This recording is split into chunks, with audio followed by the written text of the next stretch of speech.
What's going on, YouTube? It has been a month, actually about 5 weeks now, since my last video. I did the last video in about 2 months, and yeah, it's about 13 weeks right now.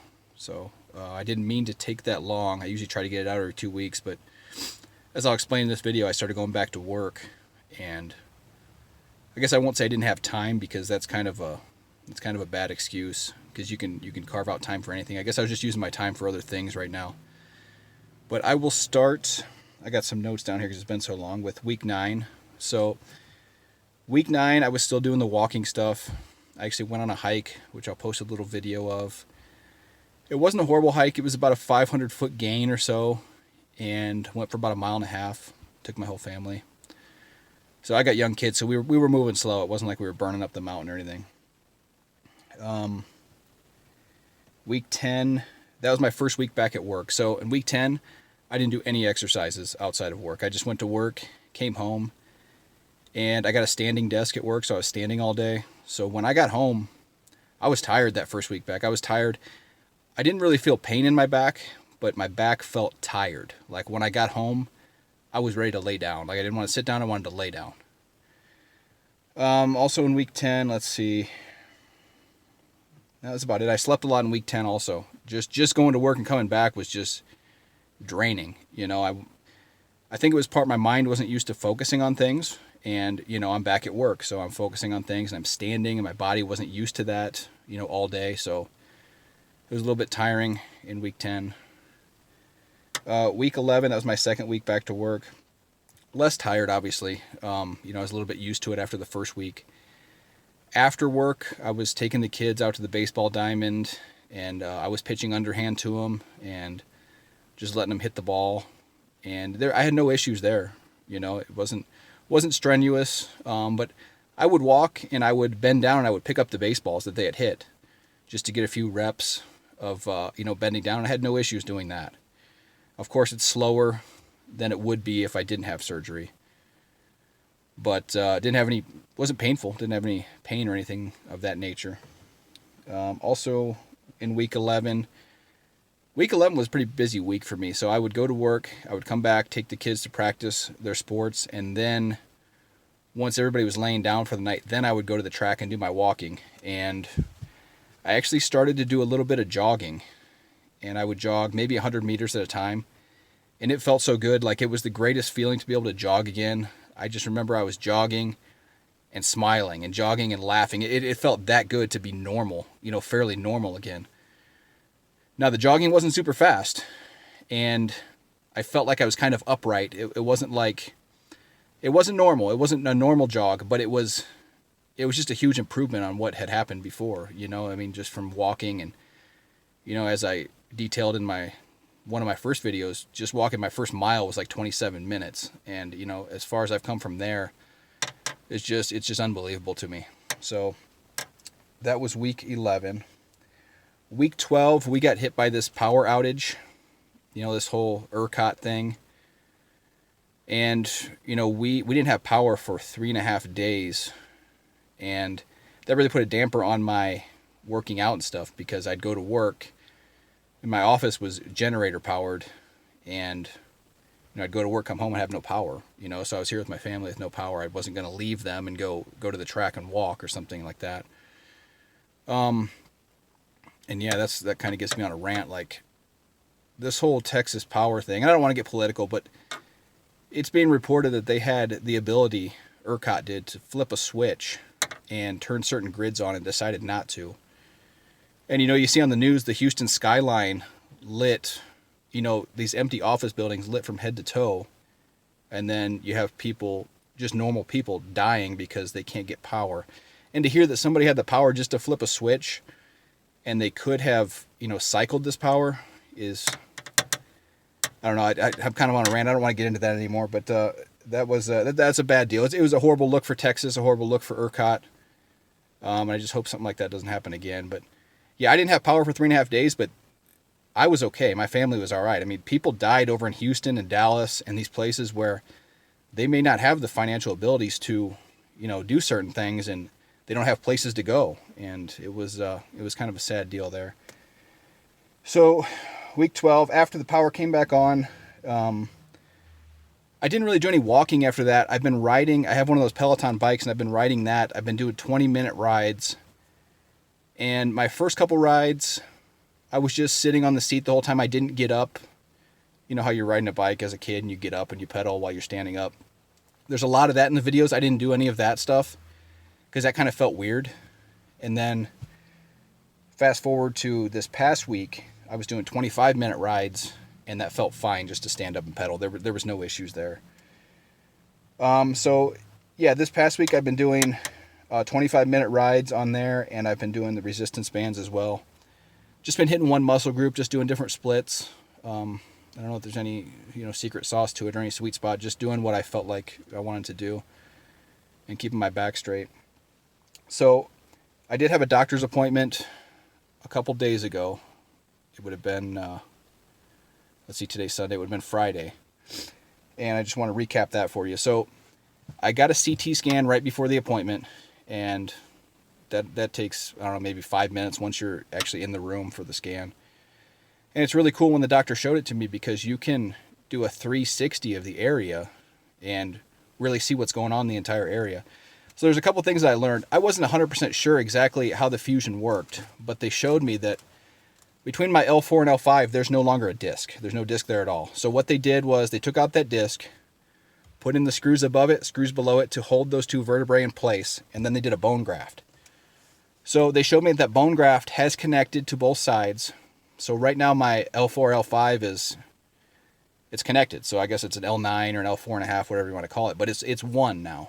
So he did say he wouldn't count it as a full fusion yet, because you can tell as you do the 360, it's not as thick as the vertebrae. You can tell like it still has some growing. That bone still has some growing to do, obviously. I mean, we're only 3 months out here.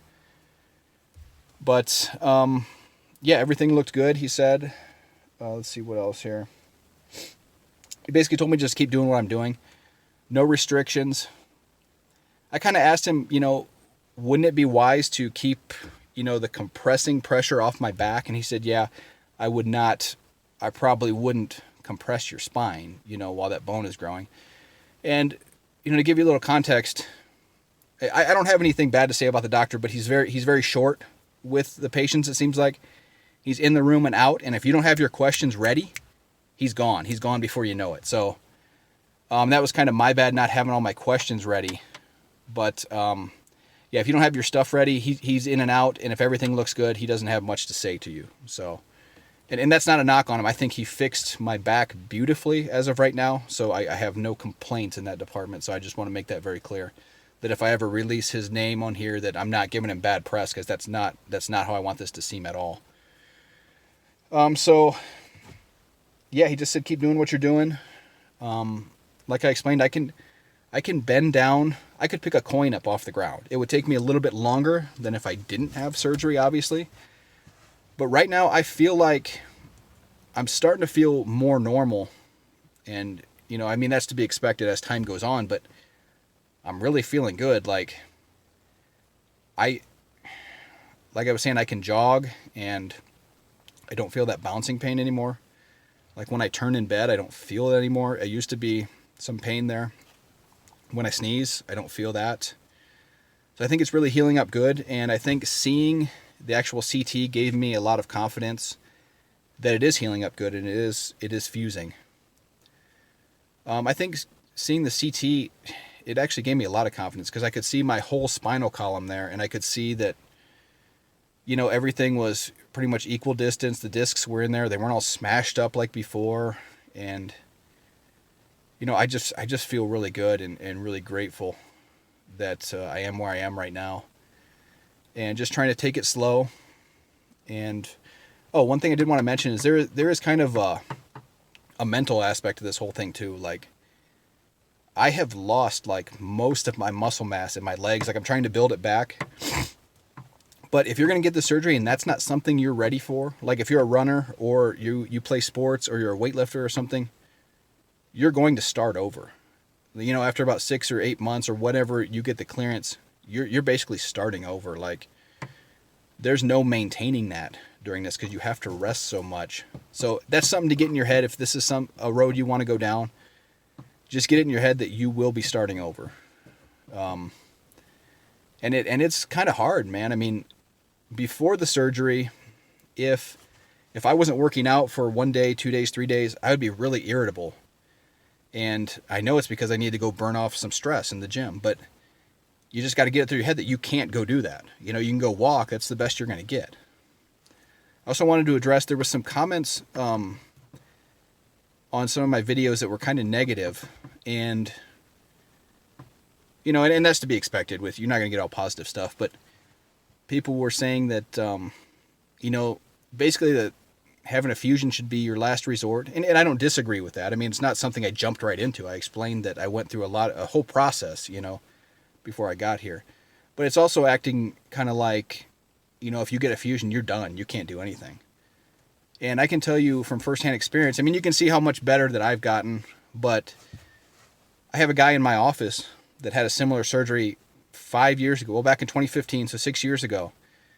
He went through the same school that I went through, and it was a 5-month school, and we deadlifted twice a week, we squatted twice a week, and keep in mind this is post-surgery, and it was a progressive system, you know. So I mean, to say that you can't go back to work and you can't lift weights and you can't do things after the surgery, I think you're being a little negative there and being a little cynical, because like I'm telling you, a guy just finished up a school that I did, you know, not long ago, and he's 5 years post-surgery and everything was fine. There's a lot of running also in that school as well. So, I mean, yeah, to say you can't do something after surgery, just to say it, I mean, if you have something to back it up, I mean, please feel free to put it in the comments. But like I'm saying, everything that I'm seeing so far has been positive, and I know people that have been through it and things have been positive.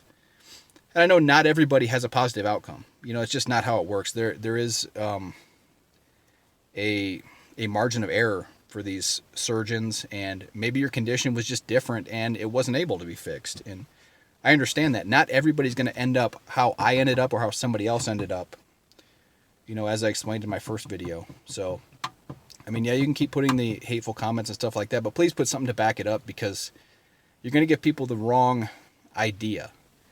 Because I'm trying to give people exactly what's happening to me. I'm not trying to spin it positive or negative, but everything so far has been positive. So if you're going to put negative comments, please put something to back it up, at least so we have some context, so, you know, people can get the story instead of just, you know, trying to rip on me or things that I'm saying. So I think that's about it. If you have any questions, again, put it in the comments.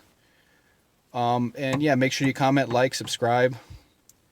Also, I'm sorry for being so late on the video. I seen my subscribers are growing. I did not think I was going to have 40 subscribers. I know that's, YouTubers have millions of subscribers. I have 40, and I'm happy about that. I didn't even expect that, you know. And I know you're not here for my great personality. You want to hear how everything is happening with the back surgery. I understand that. And I hope you're getting what you subscribed for. So, yeah, leave me a comment, a like, subscribe, and I'll keep you updated with what's going on with me. Thank you.